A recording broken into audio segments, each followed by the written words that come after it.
What's up, everybody? Steve Fox with Shockwave Magazine. Down here at Manta Ray Records in Baltimore City with Judas Priestess. Just catching up with them a little bit before their show today up at Cynics.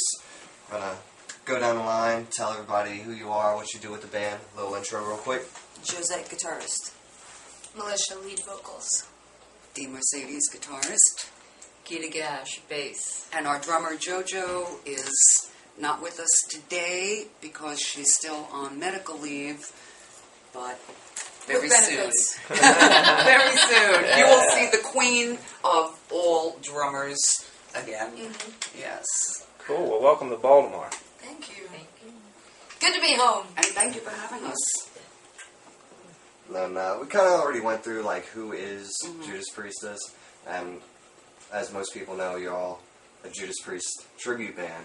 So it's like, what brought each of y'all to kind of follow this path and doing this with your music? What kind of influence did Judas Priest have on you guys? Okay, well, I think these two are the brainiacs here, so they can answer that. Yeah, we started the band. We had been in different bands through the years, whatever, and I had been in an all-girl Motley Crue tribute for about 2.5 years, Girls, Girls, Girls. She was playing Gita in all-girl Bowie tribute. We met at a mutual gig, and as the story goes, I saw her play. And I saw her play. My bladder was busting. I'm like, that's the bitch I gotta play with. Yeah. And I said, give me your number. That's the best female guitarist I've ever seen in my life. I gotta play with her. So we got together, and it was a toss-up between, I wanted to do Priest, she wanted to do Sabbath. Priest won. It's okay by me. Militia was the first person to, well, people began to say, like, oh my God, how are you ever going to do this? We're like, we don't know, but it's kind of like we're counting on destiny to make this happen because we want it to happen, and it's time for it. Judas Priest being not only the gold standard of metal, but it's very symbolic. It's not just, oh, we like their music. It's a real statement for us as women to be doing Judas Priest. For everything they stand for, everything they brought to the table, one of the inventors of metal, we wanted to glorify that and put the female spin on it. Super heavy music, complex arrangements, just with every style imaginable. And we had to search for the best singer. I mean, that was like the question. Yes. How are we going to find a woman that has a 5-octave range that could possibly match up to Rob Halford? And they couldn't find that, so they got me. Oh, no! Yeah.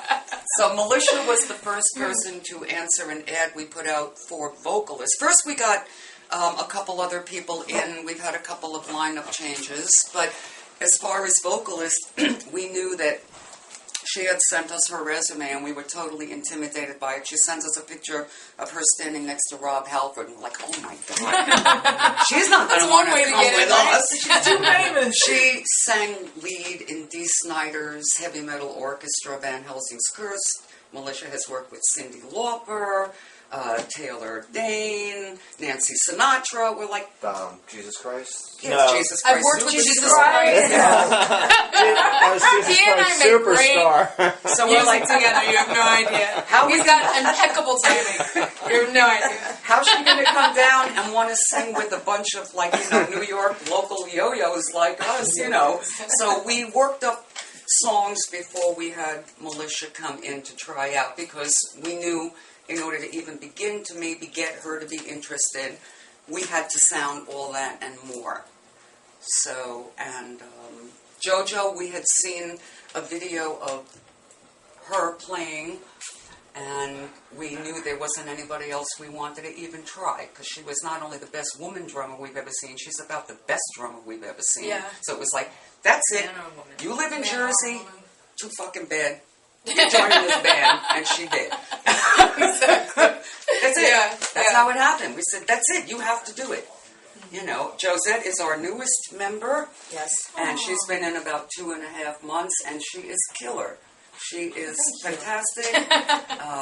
She's played down in Nashville and Warped Tour. Let her tell you a little bit. Well, I've done Warped Tour. I've played with a bunch of different bands. I've toured Europe, toured out with Erotica, and I've But she had her clothes on. I keep my clothes on, yes, but we'll save that for another interview. About that. Yeah. You know, I've played with Chad from the Misfits, a bunch of people. So, you know, now I play with Judas Priestess. Yes, So thank God. nothing else matters. She learned 15 songs in 1 week. Yeah. So, if this ain't good, nothing is. So we have the you know. perfect arrangement of two awesome front guitarists that trade off leads, and it's just an amazing front line, an amazing show. And so she's new. We're working at it. We're still integrating. Joe's it in. We have a lot of work. New things we're going to be doing too. But it works. People love it. We love it. That's the most important thing. And I think because we care so much about it, and it is such a team, that translates, and people who see it just are like, wow, that's really good. So we're happy about that. As long as people keep asking for it, we'll keep doing it. So, and as long as they keep paying us, we'll keep doing it.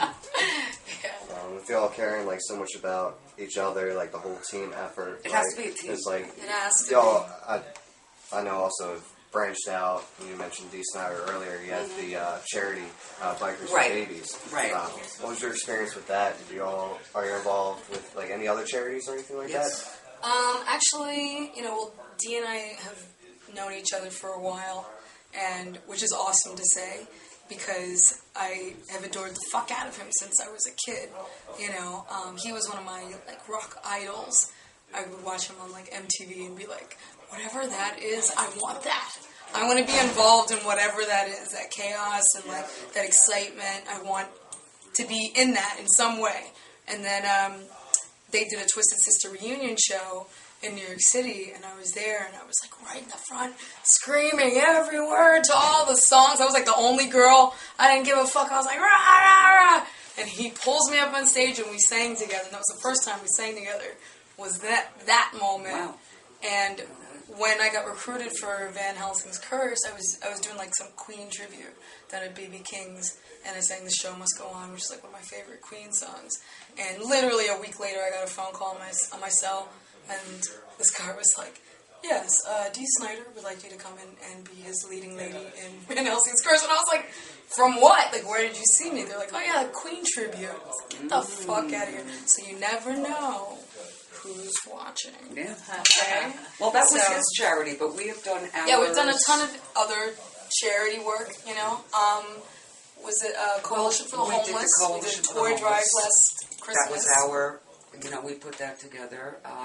We're going to be adopting endangered wildlife from various things. We're going to start off with a lion, and then a gorilla or a chimpanzee, whatever, to try to encourage anybody who is on our fan page or interested in us to know that, wildlife is the crux, and everybody needs to do something, and, that $100 a year you put towards the feeding of a lion might save its life,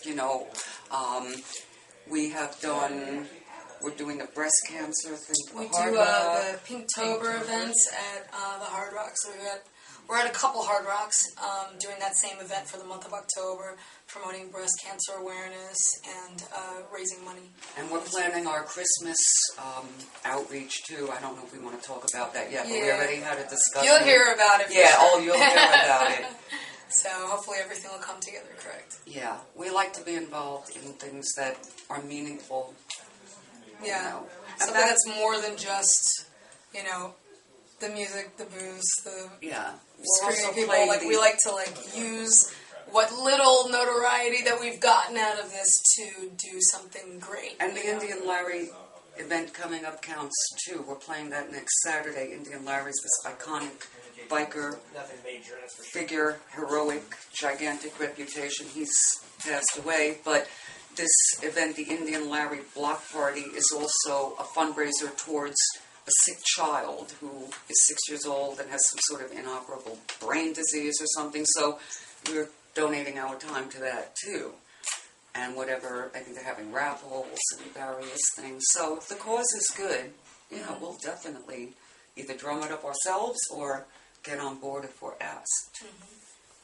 That's awesome. It sounds like you all have done a lot in the short amount of time the band has been together. It's not even 2 It's years. like, It's what's- like we haven't been together 2 years yet. Yeah, individually, like, what are your most memorable experiences with the band? Like, overall, whether it be a show, an event, that you work That's with a good or anything question. like that? Very good question. No one's ever asked that. Right, No. and that's tough. Why don't you start off, new girl? Yeah. I would say when you called me that day. Will you to come down and Actually, last audition? week. No, Yeah. it's been longer than that. Yeah.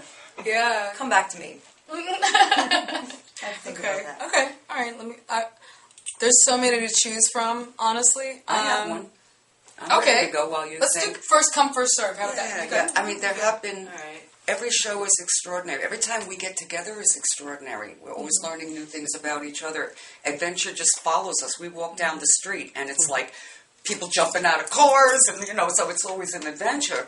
But the most memorable thing told to me was a gig in Reading that we did, and somebody had brought their grandfather or something. Somebody's relative was playing in one of the bands.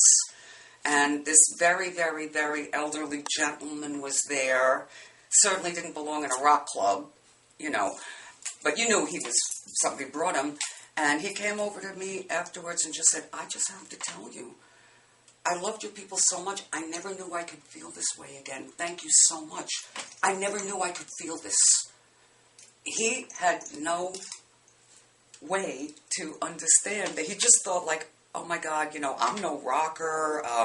What am I doing in a club? And he was so uplifted. He stood at the front of the stage the whole show just like, and then like thanked us for making him feel the music and feel the spirit that everybody had. I thought that was the most outstanding thing thus far. That was a good one. Yeah. I'd say for me that you're gonna dig this, and I thought you actually were gonna say this one when we played Myrtle Beach Bike Week in the spring of this year, and this guy was standing. We played 2 shows a day. That was great. For like 3-4 days or whatever the hell it was, and like somewhere in the middle, this guy was standing in the front of the stage, and he was just like losing his mind. He's like, Not a biker. going Nothing. crazy, not a biker, just like a regular looking dude, flipping the fuck out. I was like, all right, brother, calm down. It was cool. Yeah. But like he was just really like excited, which was awesome to see. And then afterwards, he stayed for both shows. Afterwards, he came up to us, and he was just like, I'm not a biker. I had no idea what was going on down here. I was home and I heard the music and I drove here. Not knowing what it was. Right. But he just said, whatever I had to come. that is, The Pied Piper. I had to come. Had to come. It just sounded so exciting. I was like, wow, we drew motherfuckers from who knows where. They heard he heard the music and drove all the way over, came into like a heavily like It was out of attended place.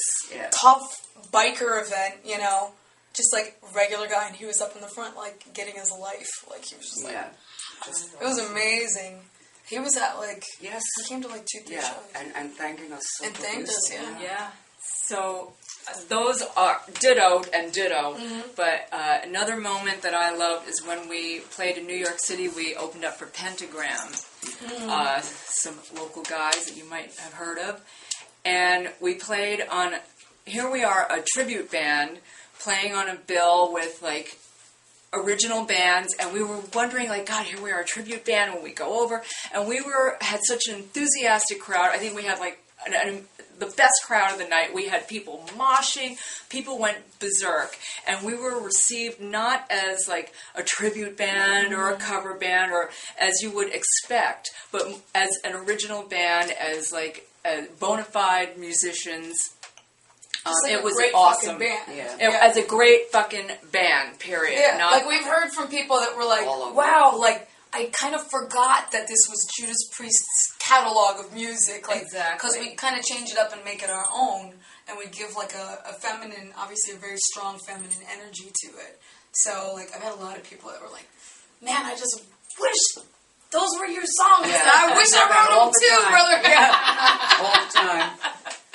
Yeah. But people say that about Judas Priestess because we just had a big feature article that was done upstate, and a college professor who loves music wrote it, and a quote of his that we now use is, we made him rethink not only tribute bands, women rockers, but rock and roll. And that was a very heavy compliment. You know, a man who's written books about this stuff was like, wow, that just changed me, you know. So. Did you come up with a moment, Joseph? My moment. You know what my moment was? Okay, I had to learn like all the songs in 1 week. No, I'm not done. I'm not done. No, wait. And then we went. They said, well, like, we need you to play next weekend, like 2 shows, and I was like, shit. So I worked all week, and we went out on the road. Now we'll see your The first show, I was a little nervous, and then I played, and I was like, oh, God, I hope I did okay. And at the end of the show, they all came up to me, they hugged me, and it was like, it was good. It was cool. Aww. Sweet. That was really you gotta remember though, I just joined the band, so I'm sure there'll be like, as I keep playing, there'll be better songs. But in like a year or two, when you interview us again, she'll have better stories. yeah, I'll be like, I was drunk and fell off the stage. No. No, I shouldn't say that. Yeah. So what else you got, huh? What else? Actually, I really That's it. don't have too much else. No. Do you have anything to add? No, I think that's about it. I just want to thank you all for spending some time with us, and welcome to Baltimore. Can't Thank wait you. to see your show tonight. I'm sure Thanks it's going for to having rock. us. Absolutely. We'll put a little of that to go along with the interview, so thanks for your time. And we want to thank Judas Priest for writing this great music. We Yes. always give them props because that's it. Yeah. They're the cornerstone. Yep. The metal gods.